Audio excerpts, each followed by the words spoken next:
Did you know that one of the most quoted scenes in Clue was completely improvised? And 2/3 of original audiences never even saw it? The 1985 murder mystery comedy bombed so hard at the box office that its director got blacklisted from Hollywood. Yet somehow, 4 decades later, it's considered one of the greatest comedy ensembles ever assembled. The story of how Clue went from forgotten flop to cult classic involves Carrie Fisher getting replaced 4 days before filming, a marketing gimmick that backfired spectacularly, and a secret fourth ending that never made it to theaters. Here are 24 things most people don't know about Clue. Well, where is he?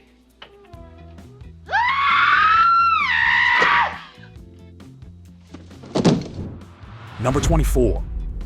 The film took 6 years to make it to the screen. Producer Deborah Hill first acquired the rights from Parker Brothers in October 1980, but Paramount initially rejected the project in 1979. The movie bounced between studios, including a stint at Universal in 1981, before finally landing back at Paramount when executive Ned Tannen changed jobs. Number 23. Clue was genuinely the first movie ever based on a board game. In 1985, critics considered this concept embarrassing. Reviewer Julia Sellinger wrote at the time, "Is there a title card more damning than based upon the Parker Brothers board game?" Today, that same concept spawns franchise after franchise. Number 22. Jonathan Lynn was the 6th writer to attempt the screenplay. 5 writers had already failed, including Tom Stoppard, who worked on it for an entire year before returning his advance. Stephen Sondheim and Anthony Perkins, who had co-written the mystery film The Last of Sheila together, priced themselves out of the project. Number 21. The central premise came from John Landis, not the board game. Landis conceived the idea of 6 strangers discovering they're all being blackmailed by the same person. He also came up with the multiple endings concept, originally planning 4 different versions. But there was one problem. Landis couldn't actually figure out how to write the endings himself. Number 20. The film is set in 1954 for a very specific reason. Director Jonathan Lynn had personal friendships with blacklisted American screenwriters who fled to England during McCarthyism, including Ring Lardner Jr. and Waldo Salt. He chose 1954 because Senator Joseph McCarthy was censured by the Senate on December 2nd of that year. The entire film satirizes Cold War paranoia. Number 19. Each character's car matches their color from the board game. Colonel Mustard drives a yellow 1954 Cadillac. Mrs. White arrives in a black and white 1950 MGTD. Mrs. Peacock has a blue 1952 Packard. Mr. Green drives a green 1951 Plymouth Cranbrook. Miss Scarlet pulls up in a red 1948 Ford convertible, and Professor Plum arrives in a purple 1946 Chrysler. Pause when they arrive at the mansion to spot each one. Number 18. Tim Curry was actually the 3rd choice for Wadsworth. Lynn's first choice was British comedy star Leonard Rossiter, best known for Rising Damp. Tragically, Rossiter died on October 5, 1984, in his dressing room preparing for a stage performance, just weeks before production began. Number 17.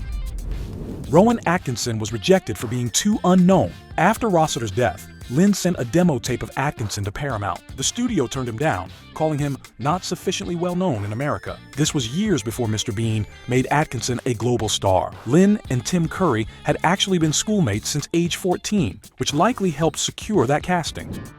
Number 16. Carrie Fisher was originally cast as Miss Scarlet. She entered rehabilitation for drug and alcohol addiction before filming, and her treatment program actually approved a work furlough. But the production's insurance company refused to cover her. Leslie Ann Warren, who had been cast as Mrs. White, shifted to Miss Scarlet with just 4 days' notice. Number 15. Leslie Ann Warren's corset was so tight she couldn't sit down. Costume designer Michael Kaplan, who also designed the costumes for Blade Runner and Fight Club, created bone corsets so restrictive that the production had to build a special slant board for Warren to lean against between takes. Number 14. Colleen Camp won the role of Yvette by showing up to her audition in a rented French maid outfit. According to Lynn, there are rumors that Madonna and Demi Moore also auditioned for the part. In his own words, "I've read that too somewhere, but I have no idea if it's true." Number 13. The actor playing Mr. Body was cast partly for his name. Lee Ving played the mysterious host, and his name creates a pun. Mr. Body is leaving sounds like Mr. Body is leaving. Ving was actually the frontman of LA punk band Fear, notorious for their chaotic 1981 Saturday Night Live appearance that resulted in an audience brawl. Number 12. All the main actors received equal pay and alphabetical billing. According to the August 25, 1985 issue of the New York Times, this was negotiated into their contracts. That's why the credits don't reflect traditional star hierarchy. Number 11. The mansion exterior no longer exists. The Gothic exterior was the Max Bush House at 160 South San Rafael Street in South Pasadena, a 21-bedroom manor built in 1929 by Paul Revere Williams, the first black architect admitted to the American Institute of Architects. The mansion was destroyed by fire on October 5, 2005. Number 10. The hallway floor deliberately mimics the Clue board game's pattern. Production designers studied the game board closely and recreated its parquet design. After filming Wrapped, producer Aaron Spelling purchased the entire set and repurposed it as the Carlton Hotel on Dynasty. Number 9. Some of the furniture came from Theodore Roosevelt's estate. The production team rented authentic 18th and 19th century furnishings from private collectors. Large red throne chairs visible in the entryway reportedly came from the old RKO studio hall and had actually appeared in Citizen Kane. Number 8. Lynn screened his Girl Friday for the entire cast before filming. He wanted everyone to adopt the rapid-fire dialogue rhythm of 1940s screwball comedies. According to Leslie Ann Warren, he wanted us all to have that cadence, that very clipped, quick delivery on our lines. Number 7. There was actually a fourth ending that got cut. Lynn filmed 4 endings, not 3. In the deleted version, Wadsworth commits all the murders and reveals he poisoned the champagne, planning to leave no witnesses. He escapes in a police car but gets attacked by Dobermans in the back seat. Lynn removed it for being not very funny and anticlimactic. It only survives in the 1985 novelization. Number 6. The multiple endings gimmick was a marketing disaster. John Landis believed audiences would pay multiple times to see different endings. The opposite happened. As Lynn explained, the audience decided they didn't know which ending to go to, so they didn't go at all. Each theater received prints labeled A, B, or C, and newspapers listed which ending would play where. But Paramount bungled informing critics which letters corresponded to which endings, creating mass confusion. Number 5.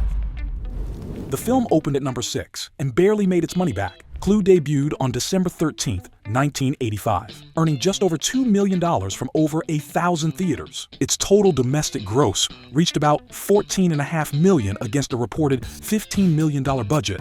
That December, it competed against The Jewel of the Nile, The Color Purple, Out of Africa, and Rocky IV. Number 4. The box office failure had real consequences for Jonathan Lynn. He had been set to direct Steve Martin and Roxanne. In his own words, 10 days later, I was off the picture. Lynn was reportedly blacklisted from Hollywood for years after Clue's poor performance. Number 3.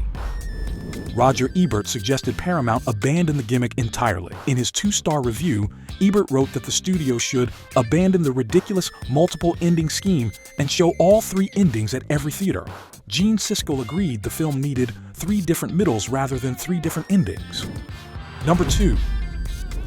Madeline Kahn's famous Flames speech was completely improvised. The scene where Mrs. White describes her hatred for Yvette, flames on the side of my face, came entirely from Kahn in the moment.